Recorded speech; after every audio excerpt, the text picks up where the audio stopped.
अस्सलामुअलैकुम, welcome to am रात। तो इस वक्त सोशल मीडिया पर एक बहस चल रही है और बहस वो हिंदुस्तान टाइम्स की रिपोर्ट के बाद शुरू हो चुकी है। अब हिंदुस्तान टाइम्स ने रिपोर्ट किया था कि पाकिस्तान रिसेंटली कुछ लॉन्ग रेंज रॉकेट्स और मिसाइल्स 292 या 300 के करीब पाकिस्तान ने एक्वायर किए हैं। तकरीबन ओवरऑल मिला जुलाकर 2000 से ज्यादा ड्रोन्स भी हिंदुस्तान टाइम्स ने रिपोर्ट किए थे और इसका सोर्स हिंदुस्तान टाइम्स बताता है अननोन सोर्सेज, जो कि आइदर इंडिया की मिनिस्ट्री ऑफ एक्सटर्नल अफेयर्स या इंडिया की मिनिस्ट्री ऑफ डिफेंस के साथ लिंक्ड है। अब इसके बाद अहम चीज ये है कि किस किस्म के रॉकेट्स और मिसाइल्स की इंडिया बात कर रहा है। इंडिया इस वक्त सबसे ज्यादा कंसर्न पाकिस्तान के हाइपरसोनिक मिसाइल से है, ना कि नॉर्मल बैलिस्टिक या कन्वेंशनल वेपन से, इवन दो कि वो हाइपरसोनिक भी कन्वेंशनल वॉरफेयर में ही यूज किए जाएंगे। इंडिया को ये चीज पता है कि फतह 1, फतह 2, फतह 3 एंड सो ऑन, ये वो तमाम चीजें हैं जो एक इमिनेंट थ्रेट है अगर इंडिया किसी भी किस्म का मिसएडवेंचर पाकिस्तान के खिलाफ करता है या अगर वो ऑपरेशन सिंदूर को रिज्यूम करते हैं। लेकिन यहाँ सबसे ज्यादा सरप्राइजिंग चीज जो इंडिया के लिए थी वो ये कि पाकिस्तान ने इंडिया से पहले ही एक हाइपरसोनिक मिसाइल का टेस्ट कर लिया था और लेट 2025 में उसकी फुटेजेस भी निकलकर सामने आई थी। अब उस दौरान जो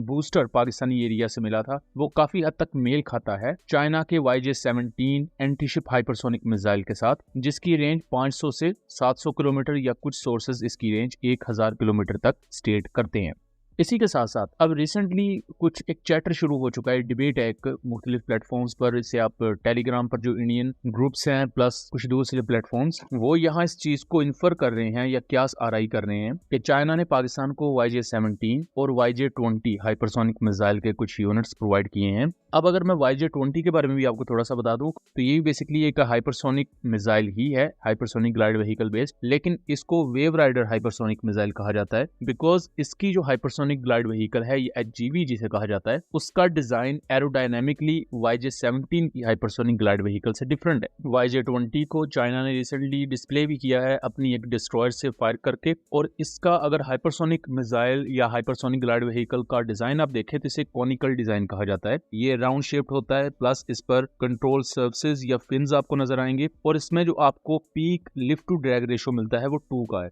इसकी कंट्रोलेबिलिटी काफी अच्छी होती है बिकॉज इस पे आपको जो ये पार्ट्स नजर आ रहे हैं जिन्हें कंट्रोल सर्फेसेस कहा जाता है ये मूव कर सकती हैं। जैसे फाइटर जेट्स में कंट्रोल सर्फेसेस होती हैं वो एयरक्राफ्ट को याव, पिच एंड रोल यानी कि आगे पीछे ऊपर नीचे दाएं बाएं मुड़ने में मदद देती हैं। इसी तरह हाइपरसोनिक ग्लाइड व्हीकल में भी ये कंट्रोल सर्फेसेस मदद देती हैं हाइपरसोनिक मिसाइल को मूव करने में, बहुत तेजी से मैनूवर करने में। फिर दूसरा जो YJ-17 का डिजाइन है इसे कहा जाता है विंग्ड बॉडी डिजाइन। इसमें जो लिफ्ट टू ड्रैग रेशो है वो कॉनिकल बॉडी से ज्यादा होता है, यानी कि ये ज्यादा तेजी से मनूवर कर सकता है। यहाँ लिफ्ट टू ड्रैग रेट 3 से लेकर 4 तक आपको मिल जाता है, 3 to 4 की मार्किंग में। लेकिन इसमें जो कंट्रोलेबिलिटी है वो थोड़ी सी डिफिकल्ट होती है, इसको कंट्रोल करना थोड़ा सा मुश्किल होता है। तो यहाँ आपने सिर्फ मिड कोर्स में आप तेज मनूवर्स करवा सकते हैं, लेकिन जब टारगेट के बहुत ज्यादा करीब हाइपरसोनिक मिसाइल या हाइपरसोनिक ग्लाइड व्हीकल पहुंच जाएगी वहां आप इसे जल्दी जल्दी मूव करवा नहीं सकते, क्योंकि वहां अगर आप मूव करवाएंगे तो मिसाइल को स्टेबलाइज होने का मौका नहीं मिलेगा और मिसाइल अपना टारगेट मिस कर सकता है। और ये चीज हमने रशिया में एक हद तक देखी हुई है कि यूक्रेनियन सोर्सेज क्लेम करते हैं कि रशिया के कुछ हाइपरसोनिक मिसाइल्स अपना टारगेट मिस करते हुए अपने टारगेट के नियर बाय एरियाज में गिरे। सो उसकी पॉसिबल रीजंस ये हो सकती हैं कि रशिया ने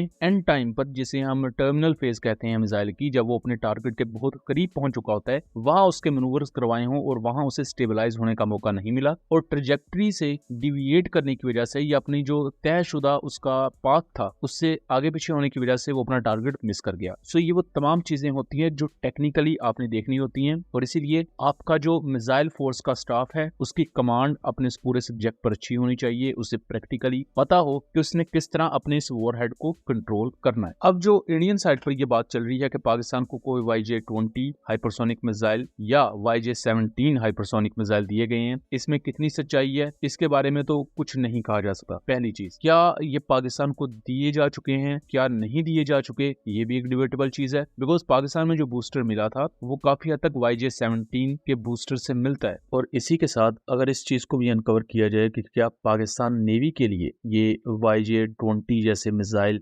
सूटेबल हैं या नहीं, तो बिल्कुल सूटेबल हैं और पाकिस्तान नेवी को इस तरफ देखना चाहिए कि hypersonic glide vehicle based missiles को पाकिस्तान नेवी इंडक्ट करे, बिकॉज फ्यूचर में अब जिस तरह के प्लान्स नजर आ रहे हैं कि पाकिस्तान हैवी फ्रिगेट्स को देन डिस्ट्रॉयर्स को भी इंडक्ट करेगा, तो वहां हाइपरसोनिक मिसाइल्स भी ऑब्वियसली हमें नजर आएंगे। लेकिन किस किस्म के हाइपरसोनिक मिसाइल्स नेवी लेकर आएगी ये अभी तक देखना दिलचस्प रहेगा, बिकॉज अभी तक ये कंफर्म नहीं है कि Pakistan navy hypersonic glide vehicle based missiles की तरफ जाएगी, हाइपरसोनिक क्रूज मिसाइल्स की तरफ जाएगी, या MARV based hypersonic ballistic missiles को ज्यादा यूज किया जाएगा, या ये भी पॉसिबल है कि पाकिस्तान नेवी इनका एक कॉम्बिनेशन यूज करे। और मल्टीपल टाइम्स हम इस चीज को भी पॉइंट आउट कर चुके हैं कि पाकिस्तान कोशिश कर रहा है कि इन हाइपरसोनिक मिसाइल्स पर खुद कमांड हासिल की जाए, या एटलीस्ट अगर इनिशियली भी पाकिस्तान ले रहा है, चाइना से ले रहा है या किसी भी कंट्री से, या पाकिस्तान खुद भी अगर बनाने की कोशिश कर रहा है, तो किसी मैच्योर पार्टनर के साथ मिलकर उस चीज को तैयार कर लिया जाए। बिकॉज अभी जिस तरह का सिनेरियो है पूरी दुनिया में चल रहा, आप अफोर्ड नहीं कर सकते कि आप दूसरों से पीछे रह जाए। इंडिया अभी मुख्तलिफ हाइपरसोनिक मिसाइल्स पर वो अपने टेस्ट कर रहे हैं, जिनमें उनका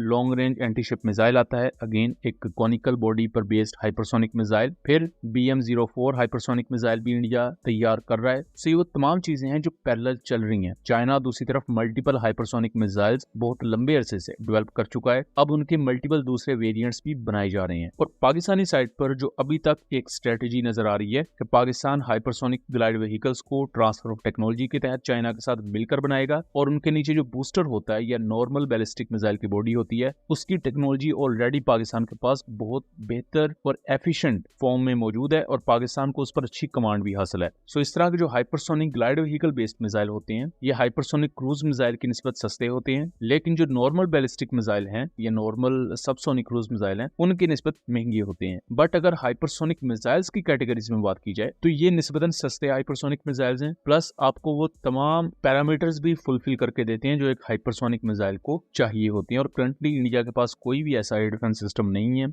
ना ही इंडिया ने जो इजराइल के साथ मिलकर एयर डिफेंस सिस्टम्स बनाए हैं उनको भी अगर इंक्लूड किया जाए, तो इंडिया ऐसे हाइपरसोनिक मिसाइल्स को रोकने की कैपेबिलिटी नहीं रखता। और सेम यही चीज पाकिस्तान के बारे में भी कही जा सकती है, बिकॉज पाकिस्तान के पास भी ऐसे एयर डिफेंस सिस्टम्स नहीं है जिनके पास ये पोटेंशियल हो कि वो एक हाइपरसोनिक मिसाइल को रोक पाए। ओवरऑल अगर दुनिया में भी बात कर दी जाए तो ऐसे एयर डिफेंस सिस्टम्स अभी तक मौजूद नहीं है, ऑल्दो रशिया अपने S-400 और S-500 को लेकर क्लेम करता है, और अमेरिका और European countries Patriot surface to air missile systems को लेकर क्लेम करते हैं कि जी ये पर्टिकुलर एयर डिफेंस सिस्टम्स ही हाइपरसोनिक मिसाइल को भी रोक सकते हैं। लेकिन प्रैक्टिकली क्या रोक सकते हैं क्या नहीं रोक सकते, ये अभी तक कोई भी डेमोन्स्ट्रेट नहीं करके दे सकता, साबित नहीं करके दे सकता। सो दोस्तों ये था एक एनालिसिस, उम्मीद करता हूँ चीजें क्लियर रही होंगी। वीडियो पसंद आई हो तो इसे ज्यादा से ज्यादा शेयर कीजिएगा ताकि इस तरह के मजीद इन्फॉर्मेटिव वीडियोस हम आपके लिए लेकर आ सकें। मिलेंगे अगली वीडियो में, तब तक के लिए अल्लाह हाफिज।